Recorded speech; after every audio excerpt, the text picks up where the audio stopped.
Hey everyone, welcome back to the channel. Boozer here. Thanks for stopping by. Hopefully you guys are having a good weekend so far. In today's video, I want to go talk about one of the most often questions I hear people ask me, and that's regarding how do I have almost 1 billion silver, and how do I basically upkeep this level of silver? So if you guys have been checking out some of my older videos, I basically reached billionaire silver status sometime earlier in 2023. And it wasn't something that I really sought out to do, but I realized after accumulating the silver and actually being able to maintain it, even though I use it quite regularly, I did figure out some things that I do or that maybe some of you guys don't do that actually help me keep my silver up. So in this video, I'm going to go over some my tips that might be able to help you guys. So let's jump right into it. All right, guys, so we're in the shop here. So let me quickly buy some silver right now.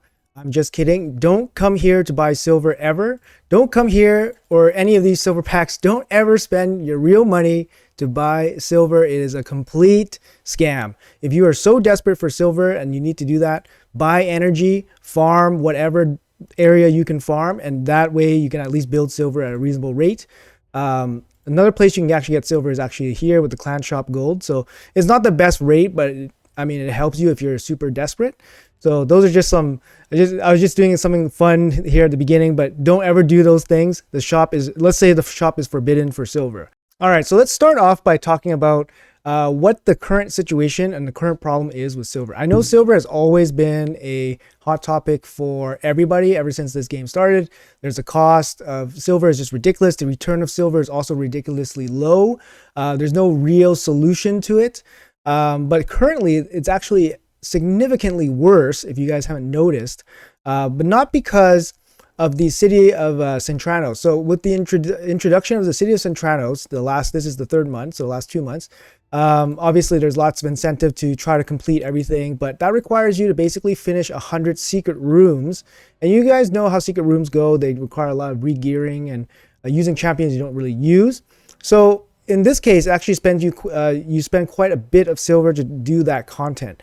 The other thing that actually is more prevalent, and I've never seen anybody really talk about, but it's staring at us right in the face, is that the current layout of the dungeons are basically zapping silver or taking silver away from you.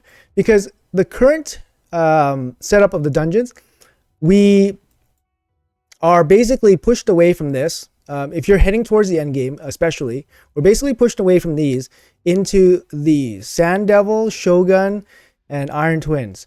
So these dungeons, the problem with these dungeons is that we are encouraged to farm these very heavily to basically enhance our gear from these dungeons, which we have. If you've been playing this game for some time, you've been spending years on this game, for example, you would have accumulated a lot of gear from these dungeons, and now you want to enhance them with these dungeons, right? And obviously the blessing system, you need to farm this. But this is more of a problem with these two. The problem with these two is that they don't give you anything in return. They don't give you gear in return. They give you these materials, and then they give you about 9,000 silver, and you're paying 20 energy for that. So in the past, when you would spend 20 energy farming Fire Knight, you at least get 9,000-10,000 silver, as well as a piece of gear that you can sell between 50 or 100,000 silver. In the case of Spider, you might even get 50 to 130,000 silver, for example. So the more you farm these, the more silver you will have lost, as opposed to farming these, because they don't provide you with any gear to sell. So that's something that I don't think no one really thinks heavily about, and it kind of just happened naturally from Plarium. But this is a way that basically pressures us or shrinks our silver supply without us really thinking about it. So it's just something for you guys to think about. Let's start with the most obvious place, right? Most obvious place to get silver or to help, boost your silver count is obviously the forge. So when you hit the forge, you want to basically forge all your materials into gear and then sell the gear if the gear is not good. So depending on where you are in the game, 5-star pieces, 6-star pieces, depends what you need. You will be selling most or all of that gear, and that's a nice little chunk of silver, right? So for example, if I do a 10 pop of perception, I could make between 300 to 1 million silver right away if I sell everything, maybe, right? So that's a pretty good situation, especially when you have this, good chunk of it. Try to do it during CBC, of course, so you get additional rewards. But another thing you guys maybe don't think about initially is selling these pieces, the middle and the small pieces. So depending where you are in progression, you might only craft the 5 and 6 big pieces, but don't forget about the middle pieces and the small pieces that you can also sell for additional silver. You don't need this for anywhere in the game. You just get these as a result of doing like normal Doom Tower and some of the lower level faction wars. So this is just additional silver. So make sure you guys sell some of those. You see, like I got some stacked up here. Obviously, it takes some time. So this kind of segues into like another place that you guys should be monitoring or at least keeping up with, and that's Arena. So Classic Arena. You want to make sure you have enough Magi Steel to basically power your forge, right? I know personally for CBC, I spend between 3,000 and 5,000 Magi Silver. This actually doesn't come easily, so I do require myself to do quite a bit of Classic Arena. So you can see here today is Saturday. So on Saturday, I'm at 126. It's not a lot. It's definitely less than what I used to. I used to get about 200 every week, maybe more, 220 or something. But, it is what it is. You want to make sure you keep your Magi Steel up. The other thing is you don't want your Magi Steel to be capped. There's actually a cap here. It's 10,000. So if it reaches 10,000, you won't get any more. So once you get close to there, just make sure you guys bring down the Magi Steel so you guys don't overcap yourself and then maximize efficiency on that resource. The other thing you should think about, and maybe not everyone knows, is that in order to get this material, you have to farm Faction Wars. So Faction Wars, here, you want to make sure that you farm the highest level possible, first of all, and you want to make sure you farm stage 21. So 21 gives you the most CVC points, first of all. Second of all, it gives you the most materials. So even though 20 and 21, they both drop the 4 and 6 star glyphs, which is obviously the most important thing it drops, they have the same chance to do so, but 21 gives you more materials and more CVC points. So make sure you guys have a team that's optimized to do 21 quickly, efficiently, and you guys can farm as much dungeon pieces as as much crafting pieces as you can by doing 21. All right. So the other thing that kind of follows the same train of thought is when you go to Doom Tower, you can farm your crafting pieces as well. Make sure you do the highest level difficulty that you do of the boss that you are desired to do. So for example, this rotation, I don't really desire to do Griffin, for example. Griffin is probably the most desirable, but I don't really care about Griffin anymore. So what I'm doing right now is I'm basically just farming the Eternal Dragon on the highest level. Gives me the most materials, and I can still farm it relatively quickly, 35 seconds here. And I don't care about the gear, to be honest. So I'm just basically farming it for silver, just for the maximum materials, just for crafting gear to be sold. Of course, I'll keep very strong legendary pieces, but I'm not looking for gear sets from those bosses. Okay, so Forge, great place for silver. It's kind of like your bank. You can think about this as a vault. So if you do everything in other areas like Classic Arena, Faction Wars, it kind of goes into this vault and it all turns into silver. So you can just think about it that way. All right, so moving on next. So we have, let's say, campaign. So people say campaign is kind of like, it depends. When you're late game, you're not going to farm campaign too often, but you still need to do the 500 every month. In terms of where to farm in campaign, the most efficient, some people say it's 12.3, some people say it's 12.6, some people say it's Nightmare. In Nightmare, it's going to be 12.6 for most people. So the truth is 12.3 gives you less silver per run, but the shields sell for about 10% more. And 12.6 gives you less than 2% more experience. Maybe it's like 1.5. And the boots sell for much less. So you're giving up about 10% silver for about 1.5% more XP.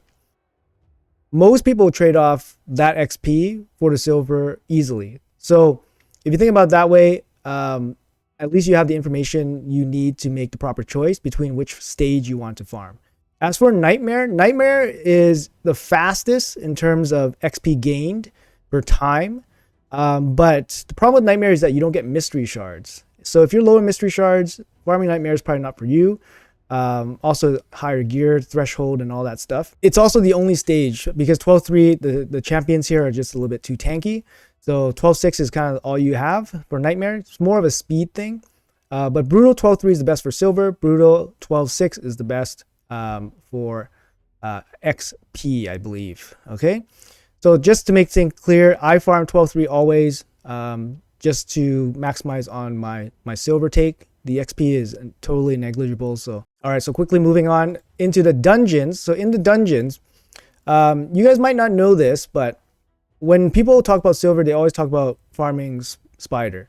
So spider gives you, if you guys didn't know, spider gives you the accessories. They are much more valuable than regular gear, for example. So having them drop for the same level of energy, and of course you can farm spider very quickly relative to other dungeons. You can generate silver pretty quickly by doing spider. There's actually many different strategies on how to farm spider with food, or what the math breakdown is of spider farming food versus campaign. Campaign actually makes you more XP, but of course spider makes you more silver because you have the chance to make basically 100, 130 with a good banner, good rarity banner, plus the take from the stage silver. If you can farm food, for example, if you can hop down into normal and farm some food as well as farm accessories, then you have a kind of like a compromise between farming campaign. Now you can farm food, make silver. The problem is it won't give you a lot of XP, so the trade-off is there. You're trading off silver for XP versus campaign. So some popular options to do 20 is like Artac or ACOF. ACOF is the Doom Tower rare, so they can do they can solo various stages of spider with food. But it's up to you to determine which one are you looking for, more XP or more silver. And while we are on normal dungeons, so also another thing that you guys might not know is that farming stage 24 actually yields you, out of all the normal stages, stage 24 gives you the most quality gear. So it actually gives you a good chunk of 6-star epic gear as well as 6-star legendary gear. Whereas stage 25 gives you a very slightly higher boost for 6-star legendary gear. However, it actually gives you less 6-star epic gear. So overall, you farm higher quality 6-star gear from stage 24. Even if you don't need that gear, you can still sell it for more silver. And in 25, you actually get less. So doing stage 25 actually hurts you in terms of silver generating. It's actually lowered silver generation than 24. So not only does 24 give you more quality gear, it also gives you more silver. The only thing that 25 is good for is basically CVC, because CVC gives you the full more points for 25. Also, people do 25 because of affinity. So there's some affinity issues with some of the dungeons. For example, Dragon normal 24 versus normal 25. 25 I think is favorable affinity for some of the solo guys. I think Tomb Lord, I think it's Force, so it's favorable affinity for Tomb Lord. But yeah, if you can do 24 versus 25, you have a choice. 24 is preferred for quality of gear and silver cost. So make sure you guys farm that. For me personally, I've always farmed silver 24 unless there was a good reason for me to farm stage 25. All right, sticking with the dungeons here. So here we go into everyone's favorite dungeon. It's the Minotaur Labyrinth. So the Minotaur super outdated dungeon should be level 25 now. But Plarium's going to continuously allow us to suffer with this dungeon. But basically, if you need masteries in this game, you have to do Minnow or pay 800 gems. So I don't know if you guys might not be aware, but doing Minnow will save you gems. You know, it's kind of like the time conversion versus instant gratification. If you want your masteries right away, you pay 800 gems. You're paying about, it's roughly about a 20% premium. But you also lose other things too.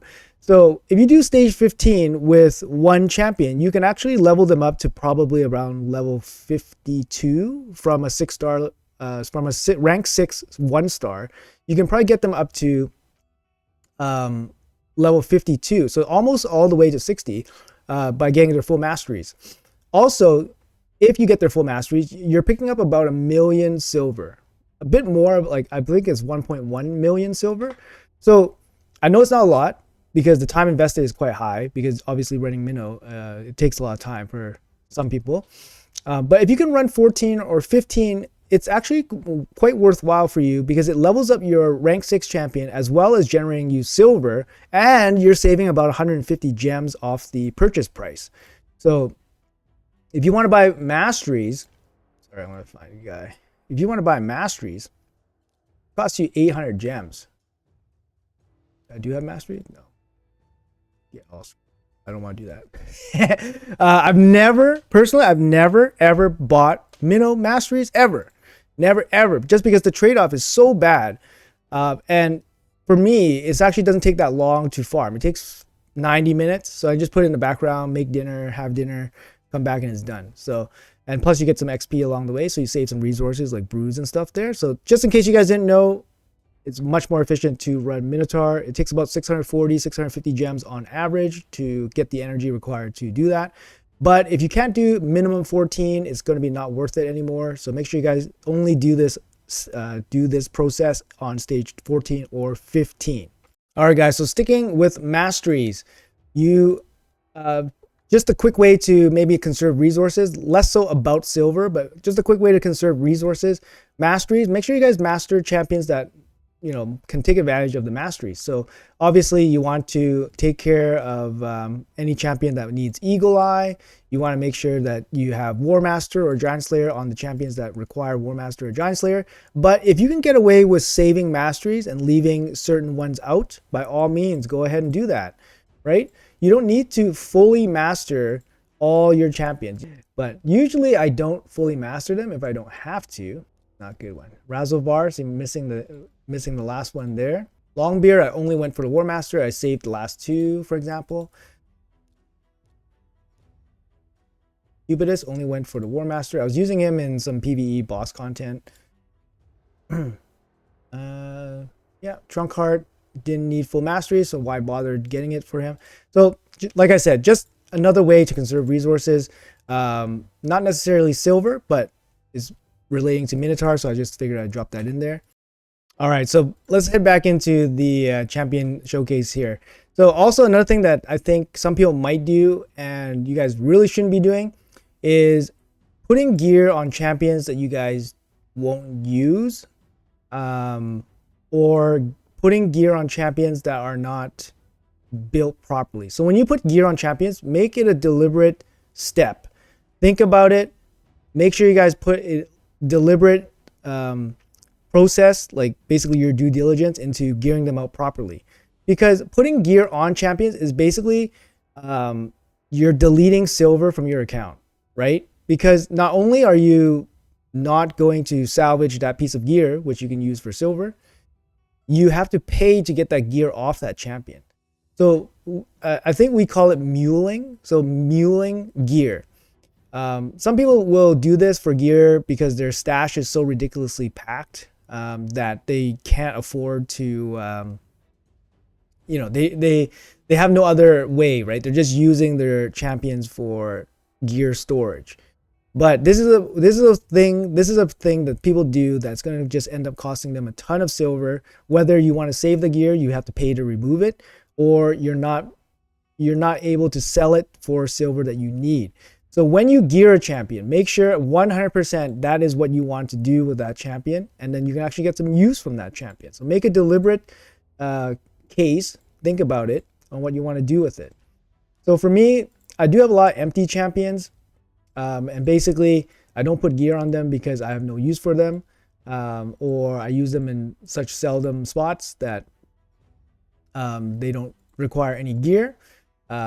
But recently we did have a free artifact enhancement removal event. So I did gear up some extra champions, but basically I'm starting to mule some of my gear because I want to make sure that they actually have gear on to complete places like in Centranos and all that stuff. So I basically put some gear on my champions because of the free gear event.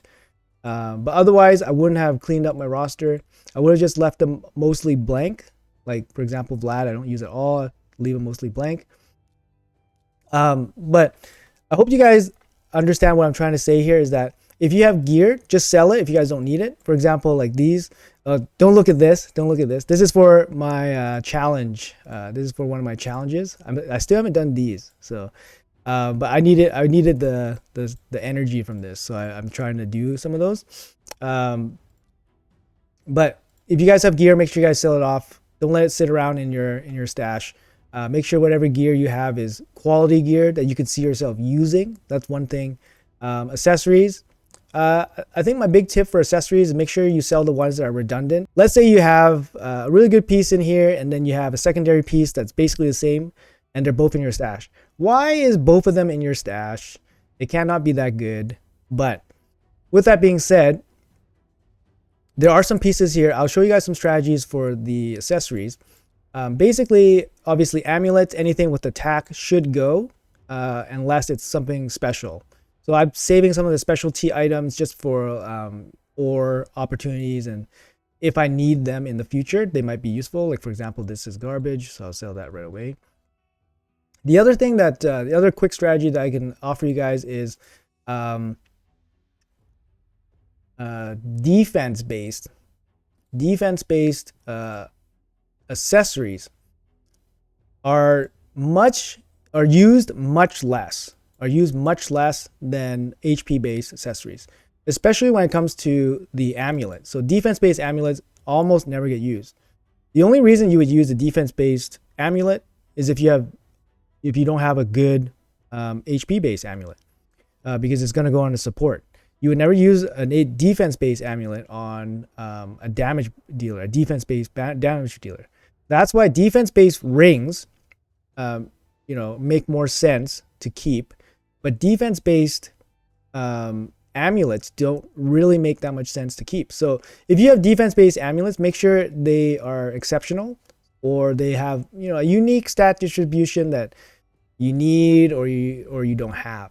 So defense-based amulets don't hold too much value for me. And then obviously if you have defense-based rings or banners, they're probably going to go on damage dealers. So make sure you guys think about that. So those are just some quick tips for sorting out your accessories. Obviously, a gear cleanse is a huge silver source. Make sure you guys stay on top of it. I try to do one gear cleanse before every CBC. So that kind of keeps me on the regular clock to gear cleanse myself. At least, I'd say at least 100 items so that you can at least forge and keep up with your stash that way. All right, and the last kind of pointer or strategy here that I want to talk to you about is how to handle artifact enhancement events. So here, artifact enhancement events, we know that there's lots of them during these fusions. There's usually 3 and the price of them are very expensive. So the way you handle these artifact enhancement events, you can't really get around the silver cost too much. There is a trick called the airplane trick. If you airplane mode trick, if you don't know what it is, you guys can look it up. It's incredibly time consuming, like even more time consuming than all this little stuff that I'm kind of mentioning to you guys to do and keep up with. It's way more time consuming. It's so time consuming that even I do not bother doing it. I've done it in the past when I first started playing this game, and I do not want to do it again. But if you are in an absolute pinch, if you need it to finish a fusion, you have no silver, this might be the strategy for you guys. So basically, the strategy for the airplane mode trick is basically there is a point in which you can turn off your internet and then continue rolling your item. But the resultant rolls will not register with Plarium servers, but it will give you the information of when your item will roll up. That's kind of the gist of how this works. And then with that information, you can kind of plan when you can hit your basically desired roll at 16, for example. And you can do it as cheaply as possible. So you would roll it up until the desired amount. and then you would do the trick. But basically, it's something that I don't want to cover in this video. So if you guys are interested, make sure you guys just Google it, raid airplane mode artifact enhancement trick. It's a deep dive. I don't really want to get into it here. But in terms of handling these artifact enhancement events myself, so what I suggest to you guys to do, that I do myself, is basically I keep a stash of unrolled gear, regardless of what it is. And then when an artifact enhancement event happens, I would just roll it up to, depending on how you want to strategize. It takes a lot of time as usual, but the more time you have, the more benefit you can get out of it. You can roll it to 4 and then hold it for the next artifact enhancement event. And then you can roll that 4 to 8. So now you have gotten points for that piece of gear for 2 separate artifact enhancement events. I hope that makes sense. So for me, what I do is I usually roll gear to 8 and then just kind of leave it. If it's not a critical piece of gear, I just leave it. And then on the next artifact enhancement event, I would go from 8 to 12. So now you're basically getting, you're kind of like double dipping that one piece of gear into like 2 separate artifact enhancement events. I don't know if that makes a huge difference, but I feel like you're getting the points for both, while only paying for basically one piece of gear, essentially. But I think it does help. If you guys can not go from 0 to 16, I think it would be beneficial to go from 0 to 12 maxed out and then just leave it. Obviously save all your level 16 gear for artifact enhancement events if you guys are gearing out champions, for example, or CVC. CVC does give you some pretty good points for leveling up your gear, for example. And also don't spend too much silver leveling up accessories. It's actually more expensive to level up rings, amulets, and banners than it is to roll up regular pieces of gear. So might be something that you guys aren't aware of, but it's just something good to know. Another quick tip is that making sure that you're rolling up items that you must roll up. So there's going to be some key pieces of gear that you really want to be 16, and some pieces of gear that you can kind of get away with not being 16. So for example, your glove, since you get a huge stat boost here, you want it to be 16. Your chest, usually you want to be 16 as well, and of course your boots. So maximum speed on it, you get a nice boost from getting 16. So with that in mind, the top row pieces don't benefit much from being 16 unless they're like legendary pieces, for example, because you get an extra roll into whatever stat you want. But in terms of the main stat, you don't get much of a benefit. So the guaranteed stat that you're getting is not that high on the top row. So these ones are good candidates to leave at 12. Same goes for the ring and amulet. The ring and amulet you can keep at 12, just because the main stat boost does not give you a huge boost. But the amulet you should 100% go to 16 because obviously crit damage is very nice if it's for a damage dealer. And if this is on a support champion, you can even consider leaving it at 12. So only spend silver on gear that you are, a necessity. These are necessity upgrades, right? So just something else to keep in mind. All right, guys. So that's going to be it for this video. I hope I provided some useful information to you guys to help you guys save and accumulate more silver. Personally, I don't really have like one specific tip that actually helps me accumulate my silver. I just play the game. I use my silver whenever I need to. Like for example, if it's a hero's path that requires all silver to complete to get like a champion or a soul or something, I have no problem spending my silver to acquire that champion. Silver is just another resource that I view to basically convert into whatever, whether it be soul stones, shards, a blessing, a new champion. It's just another resource. Yeah, it took me a long time to accumulate that silver. I'm not saying these are quick overnight fixes, but these are just habits that I've accumulated over the years that kind of help me manage myself in terms of silver spend and silver acquisition. And so far, I think these are very sensible solutions. And hopefully you guys can incorporate that into your regular day play. And then hopefully you guys can see some results. Anyways, guys, I don't want this video to go on too long. There's so many topics I did not cover for the silver stuff. I might make another video in the future for more specific technical stuff, maybe like specific methods on certain areas, for example, like dungeon teams that are really efficient. I mentioned solo spider teams. So I might do some future content on that, but I don't want this video going too long. I appreciate you guys watching till the end. If you liked the content, make sure you guys hit that like and subscribe button. That really helps me out. And as always, I'll see you guys in the next video.